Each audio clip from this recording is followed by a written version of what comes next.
বন্ধুরা welcome back to my channel কেয়ারএস family blog. সবাই কেমন আছো বন্ধুরা? আশা করি যে যেখানে আছো সবাই ভালো আছো, আমরাও ভালো আছি। তাই দেখো ছেলে মেয়ে স্কুলে চলে গেছে, বড় অফিসে চলে গেছে, কিন্তু এখন বাসি বিছানা গোছানো না, বাসি বিছানা আগেই গুছিয়ে নিচ্ছে টুকটাক। এই রুমটা একটু কাজ বাকি ছিল, তো সকালবেলা টুকটাক ঠিক করেছে, তো দেখি আবার গোছালো হয়ে গেছে। ছেলের মেয়ে স্কুল যাওয়ার সময় তো বুঝো কী অবস্থা হয়, তো আমি না একটু গুছিয়ে নিই। আর যারা আমার পুরানো ব্লগ দেখেছো ওরা নিশ্চয়ই তোমরা তো বুঝতে পারবে, এই রুমটা টিভি রুম ছিল, সিটিং রুম যেখানে সুপার টুপার সব ছিল, কিন্তু এখন নেই। আর কোথায় গেছে, কেন গেছে, সব তোমাদেরকে অবশ্যই বলবো। আশা করি তোমরা আমার সঙ্গে থাকবে, পাশে থাকবে, আমার ব্লগ দেখবে, দেখলেই বুঝবে। তো আজকের ব্লগটাও তোমাদের ভালো লাগবে। তো টাইটেল আর থাম্বনেল থেকে তোমরা বুঝতেই পেরেছো এটাই। তো এই যে সকালবেলা টুকটাক কাজ করে, সকালবেলা একটু রান্না করেছি। ছেলে মেয়ে স্কুল বন্ধ দিয়েছে এখন, তার মধ্যে স্কুলে ক্লাস আছে, এক্সট্রা ক্লাস চলে গেছে। বর আর মেয়ে খেয়ে, যারা বাবার মেয়ে খেয়ে চলে গেছে ও স্কুল আর অফিস, আর ছেলে তো আগেই চলে গেছে স্কুলে। তো আমি টুকটাক কাজ করছি, একা একা কী করবো, ভালো লাগে না। এদিকে টিভি চালিয়েছি, টিভি চালিয়ে আমার না একা করে একদম ভালো লাগে না, আমার টিভি চালিয়ে আরামসে কাজ করতে। আবার ছেলে মেয়ে ঘরে থাকলে উৎপাত, এইটাও ভালো লাগে না, মানে কী করবো। যে যাই হোক, এই তো সকালবেলা টিভিটা চালিয়ে আমি আমার মনের মতো কাজ করছি। টিভিতে ঠাকুরের গান নিয়ে গেছি। কোনো সময় তোমরা দেখো কি না জানি না, তারক মেহতা কা উল্টা চশমা কমেডি এপিসোড থাকে না, ওইগুলোতে আমি খুব দেখি, আমার খুব ভালো লাগে। তো এইগুলো দেখে আমি আমার কাজ করছি। আর দেখো না বন্ধুরা, বুঝতে পারি না গো, আমার ভিডিও কোয়ালিটিটা সুন্দর করতে পারছে না। যদি তোমরা কেউ জানো কীভাবে করবে, একটু আমাকে প্লিজ কমেন্ট করে জানাবে, আমি খুব খুশি হব। আর আমাকে একটু জানালে আমিও একটু শিখতে পারবো। অনেকেই জানো আমার এই জন্য জানো ভিডিও করতে ভালো লাগে না, এই জন্য ছেড়েই দিয়েছিলাম কিছু। যেহেতু তো সবাই কি সুন্দর করে করে, আমারটা তো সুন্দর হচ্ছে না, এরকম ভেবে আর কি। তবু বলছি না, বসে থাকলে হবে না, সবাই কিছু না কিছু করছে, আমিও দেখি চেষ্টা করি একটা কিছু করতে পারি। সবাই একটা স্বপ্ন নিয়ে ইউটিউবের আমি নামছি, জানি না কতটুকু এগোতে পারবো। সবাই তো অনেক সুন্দর কাজ করছে, ভালো লাগে দেখে, জানো সবাইটা দেখে আমার মনে উৎসাহ জেগেছে। কত শরীরে কষ্ট, কত অসুবিধে নিয়ে মানুষে কাজ করে, আমার তখন ঠাকুরের আশীর্বাদে ঠিক হয়েছে। এখন তোমরা হয়তো জানো না, অনেকে বন্ধুরা আমার ব্লগ দেখলে বুঝবে পুরনো।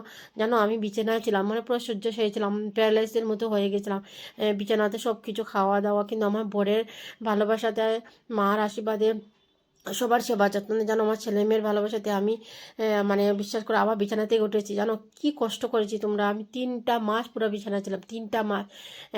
মার্চ এপ্রিল মে, এই 3 মাস আমি বিছানা। মেয়ের 10-11 তারিখে, আমি মতো 8-9 তারিখ থেকে বিছানা থেকে আমি পুরা উঠেছি আস্তে আস্তে আস্তে করে। আর এখন পর্যন্ত তোমাদের ভালোবাসাতে আমি উঠে যা থেরাপি করেছি, ব্যায়াম অনেক কিছু করেছি, যা এক্সারসাইজ ডক্টর বলেছে যেগুলো, সব আমি নিয়ম করে করছি। অনেক কষ্ট করেছি বন্ধুরা, এগুলো আর বলতে চাই না ব্লগে, প্রত্যেক ব্লগে তো আর বলা যাবে না। যাই হোক এখন বলছি, নিশ্চয়ই তোমরা বুঝতে পেরেছো। আর এই ছোটো বিছানা বলতে হয়তো অনেক সময় লাগছে না বন্ধুরা, আমি একটু আস্তে আস্তে বিছানাগুলো উঠে কাজ করতে হয়।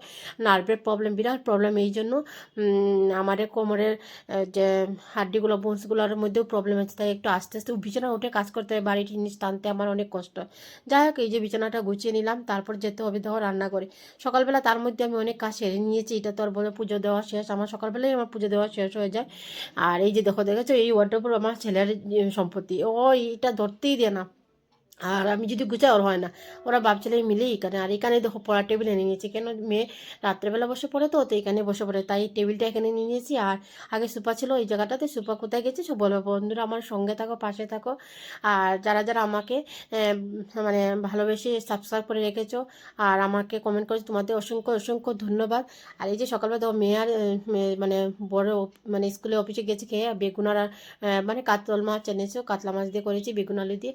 আর দুপুরবেলার জন্য করেছি ডাল আর বেগুন দিয়ে, ট্যাংরা মাছ দিয়ে। আমার বোনের যে ট্যাংরা মাছ খুব ভালোবাসে, জানো ট্যাংরা মাছ বেগুন দিয়ে রান্না করে দিলে। আর ছেলের জন্য জানো আমার ঘরে রান্না করার কিছু নেই, কেন বলো, ও শুধু ডাল আর আলু ভাজা, আমি কী বিপদে পড়েছি।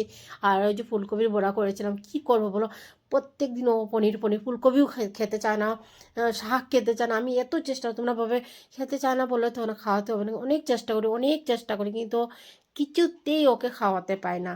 আর ছেলে স্কুল থেকে চলে এসছে, এদিকে বোধহয় ও একটু মোবাইল নিয়ে করছে, তাই আমি ওইটা রেখে দিলাম ভিডিওতে। বোধহয় পাখি যাচ্ছিলো, পাখি দেখেছে বোধহয়, পাখিটাকে ও ভিডিও করে নিচ্ছে, আমার খুব ভালো লেগেছে, তোমাদের সঙ্গে একটু শেয়ার করে না। আর আমরা যাব পরের দিন সকালবেলা ছেলের সঙ্গে একটু কত কথা বলছি রাত্রেবেলার কথা এটা, যে তুমি সকালবেলা উঠতে পারবে, কোথায় যাচ্ছি বন্ধুরা তোমরা টাইটেল থাম্বনেল দেখে তো বুঝতেই পেরেছো। যাচ্ছি ত্রিপুরাতে।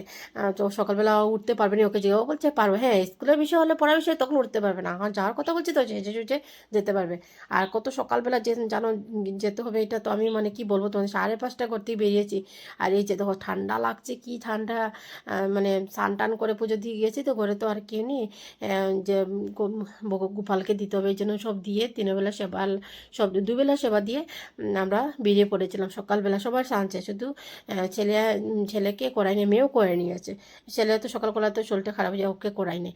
আর ঠান্ডা পড়ছে, আর একটু একটু রৌদ্রও আসছে, একটু ভালো লাগছে। তারপর জানো না, এরপর রাস্তার দিকে যাওয়ার পথে আমি যখন করতে পেরেছি তখন একটু একটু ভালো ছিল, আর যে আদার্স গেলাম কি অবস্থা দেখো, ত্রিপুরাতে যাচ্ছি তো কি কুয়াশা, কি বলবো। আর এত ঠান্ডা লাগেছে, বরকে বললাম আমি আর ঠান্ডা পারছি না, তুমি আমাকে একটু চা খাওয়াবো। ও বলছে ঠিক আছে খাওয়াচ্ছে। তো এই একটা ধাবাতে নেমে গেলাম চা খাওয়ার জন্য। বুঝতে পারছি আবার ওইখান থেকে আবার ফিরে আসবো, কেন সকালবেলা আবার স্কুল আছে। আর সেদিন না গেলে আর হবেই না, এই জন্য যে কাজটার জন্য গেছি। আর এই জন্য বর বলছি ঠিক আছে চা খেয়ে নিয়ে খেলে একটু শরীরটা এনার্জি হবে। সকালবেলা ঠান্ডা ঠান্ডার মধ্যে আর ঘর থেকে কিছু চাও খেয়ে বেরোয়নি, একদম শুধু এত সকালবেলা আমি খেতেও পাই না, বিচার করো। আর এই যে একটু বলছে কি খাবে, আমি বলছি কিছু না, খালি চা করছে, না না খালি চা না, একটা কচুরি। আর কচুরির মধ্যে তেল ছিল না, বেশি অয়েলি একদম ছিল না। আমরা কিন্তু যার ছেলে বলছে মা আমি খাবো, ওর জন্য নিয়েছি না, কিন্তু এইটা নিয়েছে আমার জন্য, ও তো আমি জানি কী করবে। এরপরে হচ্ছে মা আমি খাবো না, আমার ভালো লাগছে না। সকালবেলা উঠেছো, রাত্রে তো এরকমভাবে ঘুম হয় না, সকালবেলা ওঠার একটা টেনশন। ও বলছে মা আমার কিরম আছে, আমি খাবো না। আর এই দেখো যাওয়ার পথে দেখি একটু সূর্যমামা উঠেছে, ওনাকে দেখে তো আমার মন খুশি হয়ে গেছে। আমার জানো ঠান্ডাটা এত বিরক্তি লাগে, ঠান্ডার সিজনটা আমার একদম ভালো না। গরম জানি, গরমে কষ্ট অনেক কষ্ট হয় জানি, ঘরে বসলে তবু তো একটু ফ্যানের বাতাস, কিন্তু যারা বাইরে চলাফেরা করে তা ওদের তো কষ্ট, কিন্তু আমার ঠান্ডাটা আমার এত বিরক্তি লাগে। কিন্তু আমি গরম দিনটা আমার খুব মজা লাগে, অনেক কিছু কাজ করতে পারি গো। সকালবেলা উঠে জলের কাজটা করতে হয়, কত কষ্ট হয়। আর তো যার পথে মন্দিরে চলে গেলাম, রাধারমণ ঠাকুরের মন্দিরে, প্রভুর মন্দিরে গেলাম, খুব ভালো লেগেছে, তাই তোমাদেরকে একটু শেয়ার করলাম। তোমরা তো আমার পরিবারের সঙ্গে সব কিছু শেয়ার করে, যে আর কেন এতদিন ব্লগ দিচ্ছে না এটাও সব জানবে।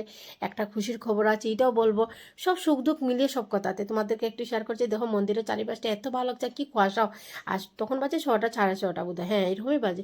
কিন্তু সকালবেলা গেছে, আমি বলছি মন্দিরে বোধহয় পুজো উজো হচ্ছে না, বা সবাই উঠছে, দেখি না পুজো হচ্ছে, সবাই ফুল পাড়ছে, খুব ভালো লেগেছে।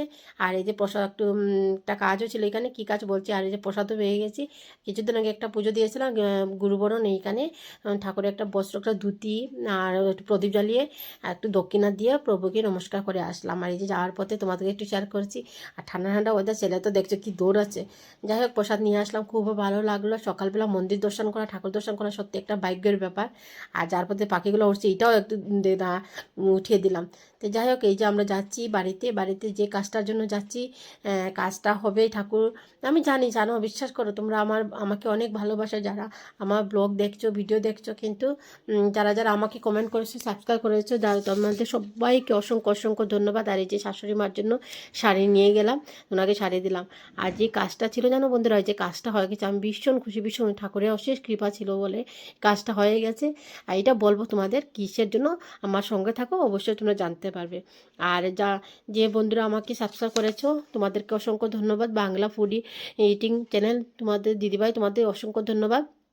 তুমি আমার পাশে থাকার জন্য, অরূপা ঘোষ দিদিভাই, আমাকে কমেন্ট করার জন্য, আমাকে সাবস্ক্রাইব করার জন্য তোমাকে অসংখ্য অসংখ্য ধন্যবাদ দিদিভাই। এভাবে পাশে থাকো, আমি সবার পাশে থাকার চেষ্টা করবো। আশা করি আমার আজকের ব্লগটা তোমাদের অনেক ভালো লাগে। যদি ভালো লাগে থাকে বন্ধুরা এটা লাইক কমেন্ট সাবস্ক্রাইব করে রাখবে, পাশে থাকবে। আর এই যে আইসক্রিম খেয়ে নিচ্ছি, দেখো এত ঠান্ডা মধ্যে আছে না, একটু একটু রৌদ্র ছিল তো, শাশুড়ি বলছে কী হবে, আমি বলছি কী খাবো, খিদা তো পেয়েছি কিন্তু আইসক্রিম খেয়ে নিই।